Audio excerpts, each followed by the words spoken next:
Woj, there's optimism. Joel Embiid could return as soon as Game 3 or 4 of the Eastern Conference semifinals against the Miami Heat. Embiid will not travel for Games 1 and 2, Monday and Wednesday, because of an orbital fracture and concussion.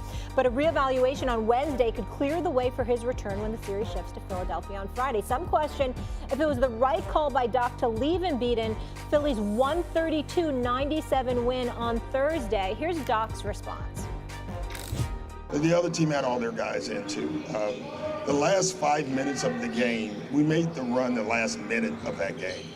Right before that, that's when we got up 29.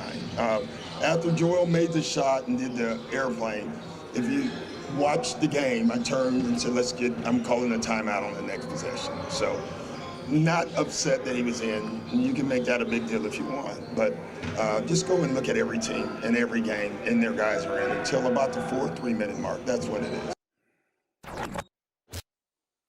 Tim Legler Yes. in the building. Good to see you, sir. What's happening? I'm gonna start with you here. Do you think the Sixers can still take either of the first two games in Miami without Embiid? No, I don't see them winning a game in this series if he doesn't play. So if he misses the first two, they're going to be down 2-0.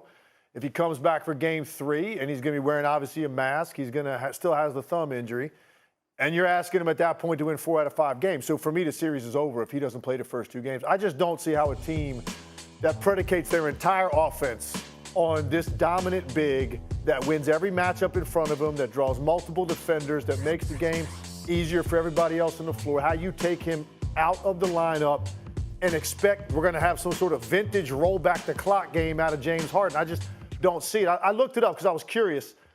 James Harden in all of his playoff games for his career in Houston, which is what we're going to need him to be if you're a Philadelphia fan, going forward without Embiid, he averaged 28 points a game for his playoff career in Houston.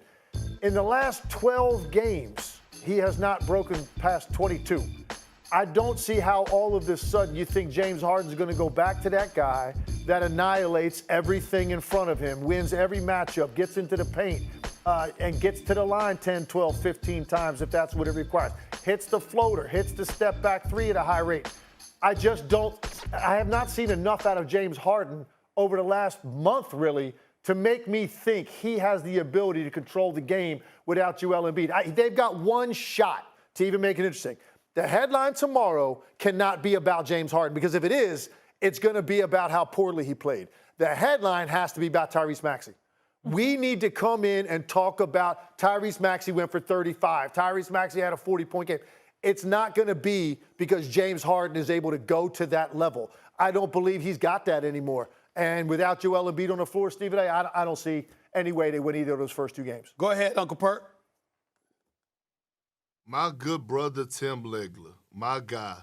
You remember when we was on NBA Today and I told you, I said I had some type of suspicion before Game 6 that James Harden was going to go out and have the best game of the playoffs, of the series. And he did just that. 22.7 for 12 from the field, 15 dimes, 16 assists, 6 rebounds. And the thing that stood out to me the most was when they were in the half-court set, and I believe he rejected the pick and roll and went through the lane and snatched the screws out of the rim. Look, here's the thing about the Philadelphia 76ers. I don't think this series is done.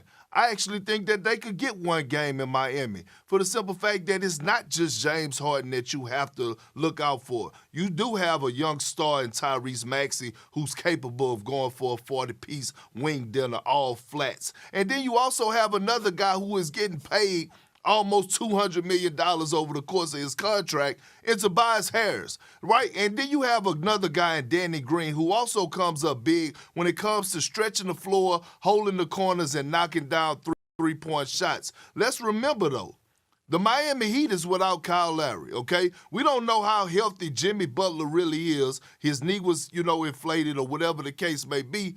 I'm looking at James Harden right now, and I think he has it on his mind to actually come out here and do James Harden-type things while Joel Embiid is out.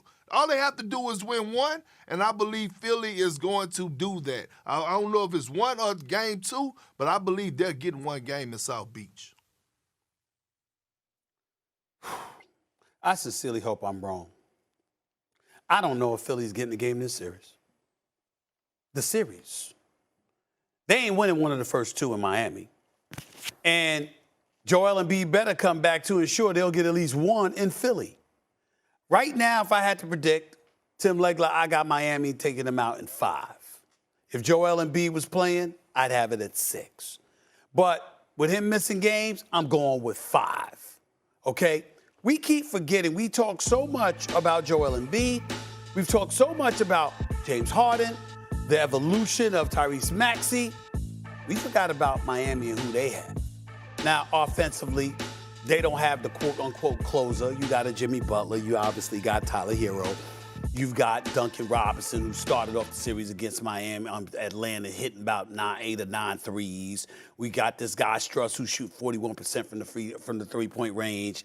We know what Bam Adebayo brings to the table, the experience of P.J. Tucker, even though Kyle Lowry has been out and is expected to be out for the opening game of this series. The bottom line is this. Defensively, who are they? They're top 5 defense in this league. And when we talk about James Harden, you know what I think about, Uncle Perk? I think about Trae Young. I think about how spectacular and cat quick that brother is with his long range and how Miami shut him down. How difficult is it going to be to shut James Harden down if you were capable of shutting down Trae Young? Because they shut him down now. And I look at it from that perspective, and I'm just saying, I'm just of the mindset. Philly could get 1, sure. If Joel Embiid is 100%, hell, they could get 2. But right now, I see them going down in 5. Yeah, but you're looking at 2 completely different body frames. Like, Trae Young wasn't ready for that physicality. James Harden just went against – when you look at the Toronto Raptors team, and you look at their length and athleticism at the wing and power forward position, it's really no other team besides maybe – the Boston Celtics that have that type of length and athleticism at the wing. So, yes, they did bother James Harden a little bit. But now when you get into this series, you're looking at a guy like Tyler Hero or Duncan Robinson, or even Jimmy Butler. I don't believe that James Harden is afraid to get at Jimmy Butler. I don't think that Jimmy Butler is going to really alter James Harden, from getting to the lane and shooting his floater. I just think Toronto Raptors were different because of their length and size, Stephen A., and legs, but I'm giving them 1. Y'all can sit up here and count them out if y'all want to. They getting 1 in Miami.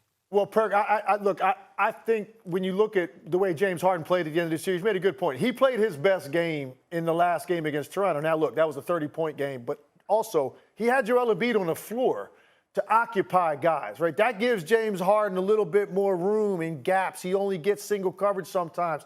That's not going to be the case now. You take Joel Embiid off the floor, and I guarantee you, Eric Spoelstra, one of the brightest minds in the game, and this is one of the most versatile defenses that they're going to face, they are not going to allow James Harden to get into that kind of rhythm.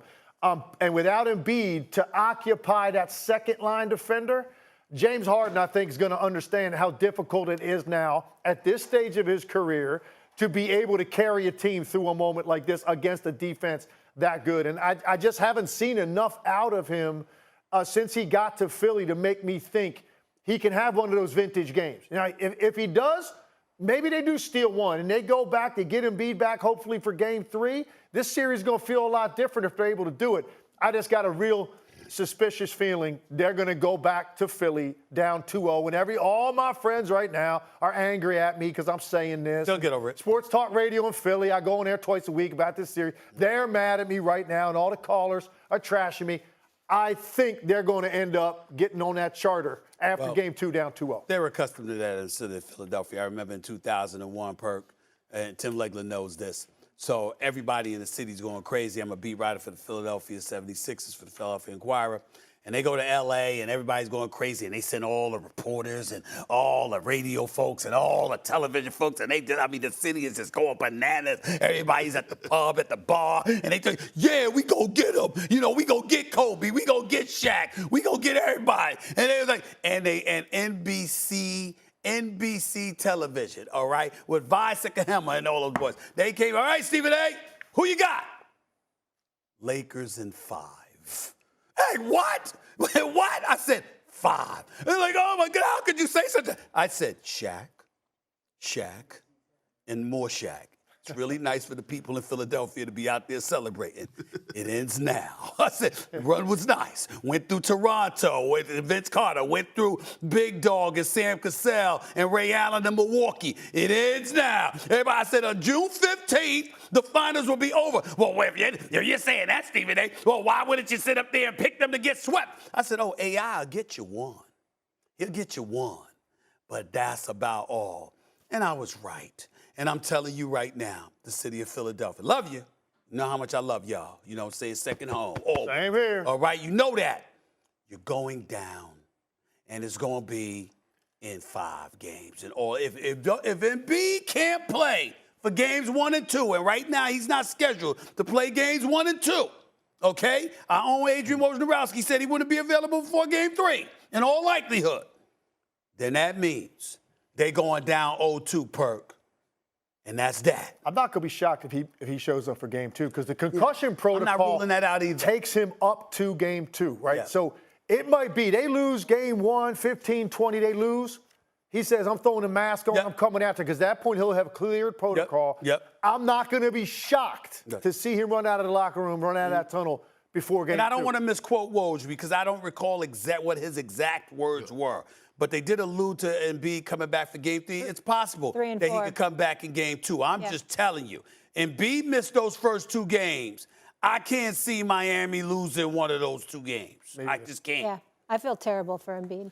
Having do I. an feel MVP terrible season, for this is his Embiid, year, the Philly all fans, Philly, the all of it, league, the all of series, us. everything. Yeah. Philly fans deserve better, but that's because of what Ben Simmons did to them. Ben Simmons is the one that really messed up the 76ers season. Not Embiid, not Harden, not Doc Rivers, not anybody. I mean, Thibault not getting the double shot vaccinated. It could have cost them in Toronto. Luckily, they did it. I mean, that's a new level of idiocy, but that's neither here nor there. He certainly ain't going to have that problem in Florida now. There's a different problem in Florida. That's South Beach and the distractions that could affect their play. Zoolander. But after that, Zoolander. that's it. But Ben Simmons is the one that messed up. Oh, my goodness. the Did you get all that off your 76ers. chest? It's Do you right. feel better now You know what? that you got that off your chest? Can I say one more thing? Sure. One more thing. I took the liberty of watching the Ben Simmons documentary, one and done rather, in 2016.